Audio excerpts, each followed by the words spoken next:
إن الحمد لله نحمده ونستعينه ونستغفره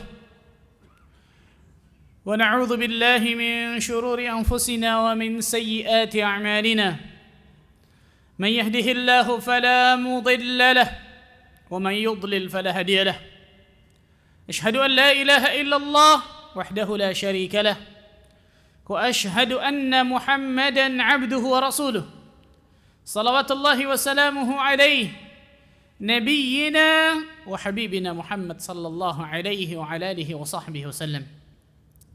قال الله تعالى في كتابه الكريم: يا أيها الذين آمنوا اتقوا الله حق تقاته ولا تموتن إلا وأنتم مسلمون. يا أيها الناس اتقوا ربكم الذي خلقكم من نفس واحدة وخلق منها زوجها وبث منهما رجالا كثيرا ونساء واتقوا الله الذي تساءلون به والأرحام إن الله كان عليكم رقيبا. يا أيها الذين آمنوا اتقوا الله وقولوا قولا سديدا يصلح لكم أعمالكم ويغفر لكم ذنوبكم ومن يطع الله ورسوله فقد فاز فوزا عظيما. أما بعد فاعلم أيها الناس فإن أصدق الحديث كتاب الله وخير الهدى هدى محمد صلى الله عليه وعلى آله وصحبه وسلم وشر الأمور محدثاتها فإن كل محدثة بدعة وكل بدعة ضلالة وكل ضلالة في النار. Ma'asyarul muslimin sidang Jumat rahimakumullah. Salah satu pelajaran dalam agama ini yang tidak boleh sama sekali kita bosankan, yang tidak boleh sama sekali kita lupakan, tidak lain tidak bukan adalah pelajaran tentang akidah dan tauhid. Bagaimana pentingnya akidah dan tauhid ya ikhwan? Karena Allah tabaraka wa ta'ala ciptakan diri kita di atas muka bumi ini untuk itu. Allah azza wa jalla berfirman: "Wa ma khalaqtul jinna wal insa illa liya'budun." Dan tidaklah aku, kata Allah, menciptakan jin dan manusia kecuali untuk beribadah kepadaku. Para ulama tafsir mengatakan liya'budun ay liwahidun, untuk mentauhidkan Allah tabaraka wa ta'ala. Sebagaimana salat kita tidak akan pernah sah kecuali wudu kita benar, wudu kita sah, maka ibadah kita, ibadah apapun tidak akan pernah diterima oleh Allah azza wa jalla kecuali tauhid kita benar. Liwahidun, untuk mentauhidkan Allah azza wa jalla. Jadi kita ternyata diciptakan di atas muka bumi ini untuk mentauhidkan Allah tabaraka wa ta'ala, berakidah dengan akidah yang benar. Dan berapa banyak kaum muslimin masih malas untuk mempelajari akidah dan tauhid yang benar ini, ikhwan. Subhanallah. Kalau kita perhatikan seorang sahabat yang bernama Jundub bin Abdullah, dalam sebuah hadis yang hasan yang diriwayatkan Imam Ibnu Majah mengatakan, kata Jundub bin Abdullah, "Nahnu ma'a Rasulillah sallallahu alaihi wasallam." Dahulu kami bersama Rasul sallallahu alaihi wasallam, wa nahnu fityatun hazawirah. Dan pada saat itu kami anak-anak yang sedang mau berusia baligh. Berarti masih kecil nih, ikhwan. Tamyiz. Fata'allamna al-iman qabla an nata'allama al-Qur'an. Kami mempelajari iman terlebih dahulu sebelum kami mempelajari Al-Quran. Ini kata Jundub bin Abdullah nih, ikhwan. Kami mempelajari iman terlebih dahulu sebelum kami mempelajari Al-Quran. Iman, rukun iman, akidah yang benar. Nah, rukun iman pertama jelas iman kepada Allah, tauhid, subhanallah. Thumma ta'allamna al-Quran. Kemudian setelah itu kami mempelajari Al-Quran. Fazdadna bihi imana. Maka bertambah iman kami terhadap Al-Quran. Lihat syahid dari bahasan kita dari hadis ini, perkataan Jundub bin Abdullah. Ternyata Nabi SAW mengajarkan pondasi yang kuat bagi para sahabatnya, tidak lain tidak bukan adalah tauhid yang benar, akidah yang kuat pada pondasi-pondasi para sahabatnya, sehingga jadilah khairun nas, jadilah manusia terbaik yang Allah tampakkan di atas muka bumi ini, yaitu as-sahabah radhiyallahu anhum jami'an. Kalau kita perhatikan as-sirah nabawiyah, ya ikhwan, di awal-awal dakwah beliau, bahkan kalau kita perhatikan sampai beliau meninggal, terutama di awal-awal dakwah beliau di 10 tahun pertama, belum ada syariat salat, zakat, haji, azan, salat berjamaah, belum ada. Syariat salat 5 waktu turunnya di 10 tahun ke-10 setelah kenabian, ketika Nabi SAW di-Isra dan Mi'rajkan oleh Allah. Baru setelah itu kemudian para kaum muslimin salat di Mekah 3 tahun tuh. Sebelumnya sholat, tapi sholatnya Nabi Ibrahim alaihissalam. Tapi sholat 5 waktu dimulainya ketika Nabi SAW pulang dari Isra dan Mi'raj. Coba bayangkan ikhwan, berarti 10 tahun pertama di kota Mekah, apa yang didakwahkan oleh Nabi SAW kepada para sahabatnya? Tidak lain tidak bukan kalimat La ilaha illallah, kalimat tauhid, akidah yang benar. Dan itulah seharusnya setiap muslim ya ikhwan. Ketika dia belajar yang paling pertama kali at-tauhid awalan. Yang paling pertama tauhid, akidah yang benar.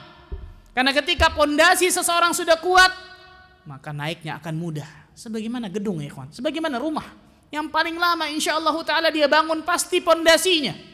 Pondasi sudah kuat, dia bangun setinggi apapun maka akan kuat. Pondasi lemah, hancur gedung tersebut pasti. Aisyah radhiyallahu anha mengatakan, seandainya ayat-ayat pengharaman khamar turunnya di kota Mekah, mungkin gak ada sahabat yang tinggalkan khamar. Tapi ayat-ayat pengharaman khamar turunnya di kota Madinah, dan itu pun berangsur-angsur. 3 kali turun, sebagian mengatakan 4 kali turun. Bayangkan. Kemudian ayat-ayat apa yang turun di kota Mekah? Ayat-ayat tentang iman, ayat-ayat tentang tauhid, ayat-ayat tentang akidah, ayat-ayat tentang janji-janji Allah berupa surga, ayat-ayat tentang ancaman Allah berupa neraka, untuk menguatkan pondasi akidah para sahabat ikhwan. Sehingga ketika pondasi itu sudah kuat, turun ayat pengharaman khamar berangsur-angsur, maka para sahabat membuang khamar-khamar mereka di jalan-jalan kota Madinah. Ya subhanallah.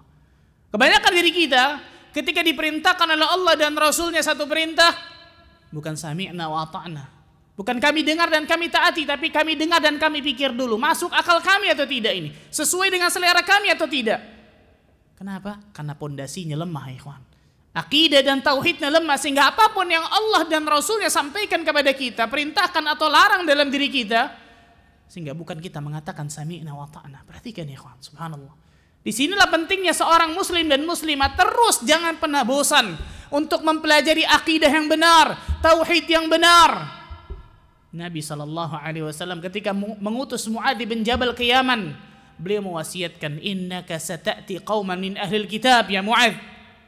Wahai Mu'adz, engkau akan datangi di negeri Yaman nanti adalah orang-orang ahli kitab, berarti mereka berilmu tentang kitab mereka. Falyakun awwala ma tad'uuhum ilaihim syahadatu an la ilaha illallah. Yang paling pertama engkau dakwahkan kepada mereka wahai Mu'adz adalah syahadat la ilaha illallah. Mereka mengucapkan syahadat, mengerti tentang syahadat la ilaha illallah tersebut. 2 kalimat syahadat. Dalam riwayat lain, falyakun awwala ma tad'uuhum ila an yuwahhidullah. Yang paling pertama engkau dakwahkan kepada mereka wahai Mu'adz agar mereka mentauhidkan Allah tabaraka wa taala. Lihat diri kita masing-masing ikhwan. Bagaimana pelajaran tentang tauhid? Bagaimana pelajaran kita tentang man rabbuka, siapa Rabbmu? Siapa itu Rabbu? Siapa itu Allah azza wa jalla? Ma dinuka, apa agamamu? Man nabiyuka, siapa nabimu? 3 pertanyaan akan ditanya di alam kubur tentang masalah akidah semua ini ikhwan. Berapa banyak diri kita tidak tahu tentang al-usul ats-tsalatsah, 3 landasan utama yang wajib diketahui bagi setiap muslim dan muslimah. Berapa banyak kaum muslimin masih percaya tentang angka sial, bulan sial, hari sial, dan seterusnya. Berapa banyak kaum muslimin masih meyakini tentang tangkal-tangkal, jimat-jimat, batu ini tertentu yang bisa memberikan kemadaratan atau manfaat bagi dirinya. Berapa banyak kaum muslimin masih datang ke kubur-kubur yang mereka anggap kubur itu keramat. Mereka minta kepada penghuni kubur itu, padahal mereka mengatakan asyhadu an la ilaha illallah. Subhanallah. Ini pelajaran tentang tauhid, pelajaran sampai mati ikhwan. Semua nabi dan rasul inti dakwah utamanya ini ikhwan. Wa laqad ba'atsna fi kulli ummatin rasulan an i'budallaha wajtanibut taghut. Dan sungguh kami telah mengutus kepada setiap umat ada rasulnya, ada utusannya. Apa tugas rasul tersebut? Hendaklah rasul tersebut menyeru kepada umatnya an i'budallaha wajtanibut taghut. Hendaklah kalian menyembah hanya kepada Allah dan menjauhi sesembahan selain Allah. Lihat tauhid, akidah yang benar. Bahkan hari-hari terakhir Nabi SAW, sebelum beliau meninggal, beliau mengatakan la'natullah 'ala al-yahud wan nasara ittakhadha qubur anbiya'ihim masajid. Semoga Allah melaknat Yahudi dan Nasrani karena mereka menjadikan kubur-kubur nabi-nabi mereka sebagai masjid tempat ibadah. Itu beberapa hari sebelum Rasul SAW meninggal. Bayangkan. Berarti dari awal sampai akhir beliau berdakwah, inti dakwah tidak lain tidak bukan adalah tauhid dan akidah yang benar. Lihat dari kita, bagaimana ilmu kita tentang tauhid dan akidah ya ikhwan. Barakallahu lakum fil Qur'anil azim. Aqulu qali hadza astaghfirullah li wa lakum. Alhamdulillah hamdan katsiran tayyiban mubarakan fihi kama yuhibbu rabbuna wa yarda. Wassalatu wassalamu ala Rasulillah wa ala alihi wa sahbihi wa man wala wa la hawla wa la quwwata illa billah. Asyhadu an la ilaha illallah wahdahu la syarika lahu wa asyhadu anna Muhammadan abduhu wa rasuluh. Ikhwatul iman rahimani wa rahimakumullah. Salah satu keutamaan dari tauhid dan akidah yang benar, dari sekian banyak keutamaan tersebut, kita akan sebutkan satu dalam sidang khutbah ini. Allah Azza wa Jalla berfirman di dalam surat Al-An'am ayat ke-82. Mungkin pulang dari khutbah ini antum renungi ayat ini, ikhwan. Surat Al-An'am ayat ke-82. Ingat baik-baik. Al-An'am 82. Allah Azza wa Jalla mengatakan, "Alladzina amanu wa lam yalbisu imanahum bidzulmin, ulaika lahumul amnu wa hum muhtadun." Orang-orang yang beriman dan tidak mencampur adukan imannya dengan kezaliman, maka mereka lah orang-orang yang mendapatkan rasa aman dan juga hidayah dari Allah. Ketika turunnya ayat ini, para sahabat mengatakan kepada Nabi sallallahu alaihi wasallam, "Ya Rasulullah sallallahu alaihi wasallam, ayyuna la yadhlimu nafsah?" Siapa di antara kami yang tidak menzalimi diri kami sendiri? Lihat bagaimana sahabat ya, tidak merasa dirinya soleh luar, enggak. Siapa di antara kita ini yang tidak menzalimi dirinya sendiri dengan amal maksiat dan dosa yang dia lakukan? Nggak ada kayaknya. Ayat ini mengatakan orang-orang yang beriman dan tidak mencampur adukan imannya dengan kezaliman. Siapa di antara kami yang tidak menzalimi diri kita sendiri dengan maksiat dan dosa? Maka Rasul sallallahu alaihi wasallam mengatakan, "Laisa huwa kama tadhunnun." Bukan seperti apa yang kalian kira ayat ini, wahai para sahabatku. Akan tetapi yang dimaksud dari ayat ini adalah sebagaimana nasihat Luqman kepada anaknya, "Ya bunayya la tusyrik billah." Wahai anakku, jangan engkau berbuat kesyirikan. Inna syirka la zulmun azim. Sesungguhnya kesyirikan itu adalah kezaliman yang sangat besar. Maka maksud Allah Azza wa Jalla, "Alladzina amanu wa lam yalbisu imanahum bidzulmin." Orang-orang yang beriman dan tidak mencampur adukan imannya dengan kesyirikan. Berarti imannya khalis fi qalbihi, imannya ikhlas murni di dalam hatinya, imannya benar-benar menancap kuat dalam dirinya, fondasi tauhid dan akidahnya kuat, tidak melakukan kesyirikan, baik itu syirik besar, syirik kecil, syirik yang terlihat, syirik yang tidak terlihat, nggak ada, bersih luar biasa orang ini. Ulaika lahumul amnu wa hum muhtadun. Mereka lah orang-orang yang mendapatkan rasa aman dan hidayah. Allahu akbar. Dua hal yang kita pasti butuhkan di dunia dan di akhirat, ya ikhwan. Rasa aman di dunia dan juga nanti di hari akhirat pasti kita butuhkan semua, ya ikhwan. Hidayah, dengan hidayah tersebutlah seseorang akan dapatkan kebahagiaan dunia dan akhirat. Seseorang akan dapatkan surga Allah tabaraka wa taala. Itu bisa didapat ketika seseorang berakidah dan bertauhid yang benar. Maka khatib mengajak bagi diri khatib dan kita semua, ya ikhwan, lihat bagaimana ilmu kita tentang tauhid. Kitab apa saja yang sudah kita selesaikan tentang tauhid. Kitab apa saja yang sudah kita duduk lama selesai dari awal sampai akhir tentang tauhid, tentang akidah yang benar. Berapa banyak kaum muslimin ketika ditanya syarat dari la ilaha illallah, dia menggelengkan kepalanya, nggak tahu. Ada berapa syarat la ilaha illallah? Apa saja? Rukun dari kalimat la ilaha illallah, pembatal dari kalimat la ilaha illallah. Apa konsekuensi dari kalimat la ilaha illallah? Apa konsekuensi dari syahadatul Rasul, kalimat wa anna Muhammadar Rasulullah? Gak tahu.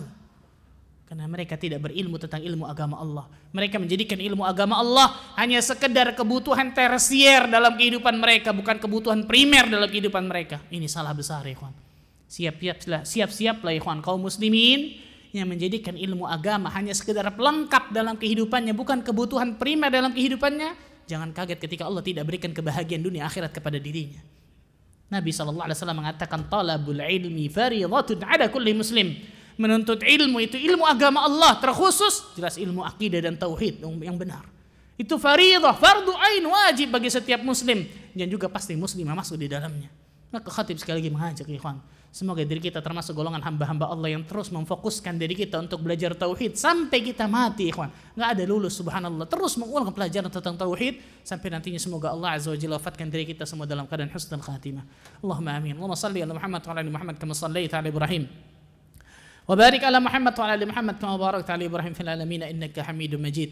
اللهم اقسم لنا من خشيتك ما تحول به بيننا وبين معصيتك، ومن طاعتك ما تبلغنا به جنتك، ومن اليقين ما تهون به علينا مصائب الدنيا، ومتعنا اللهم باسماعنا وابصارنا وقواتنا ابدا ما ابقيتنا، واجعله الوارث منا، واجعل ثارنا على من ظلمنا، وانصرنا على من عادانا، ولا تجعل مصيبتنا في ديننا، ولا تجعل الدنيا أكبر همنا ولا مبلغ علمنا ولا إلى النار مصيرنا، واجعل الجنة هي دارنا وقرارنا، ولا تسلط علينا بذنوبنا من لا يخافك فينا ولا يرحمنا برحمتك يا أرحم الراحمين. اللهم اغفر للمسلمين والمسلمات والمؤمنين والمؤمنات الأحياء منهم والأموات إنه سميع قريب مجيب الدعوات يا قاضي الحاجة. ربنا ظلمنا أنفسنا وإن لم تغفر لنا وترحمنا لنكونن من الخاسرين. ربنا لا تزغ قلوبنا بعد إذ هديتنا وهب لنا من لدنك رحمة إنك أنت الوهاب. اللهم إنا نعوذ بك من أن نشرك بك شيئا نعلمه ونستغفرك لما لا نعلمه. اللهم إنا نعوذ بك من جهد البلاء ودرك الشقاء وسوء القضاء وشماتة الأعداء. اللهم إنا نعوذ بك من زوال نعمتك وتحول عافيتك وفجاءة نقمتك وجميع سخطك. ربنا تقبل منا إنك أنت السميع العليم وتب علينا إنك أنت التواب الرحيم. ربنا آتنا في الدنيا حسنة وفي الآخرة حسنة وقنا عذاب النار والحمد لله رب العالمين. أقيم الصلاة. الله أكبر الله أكبر. أشهد أن لا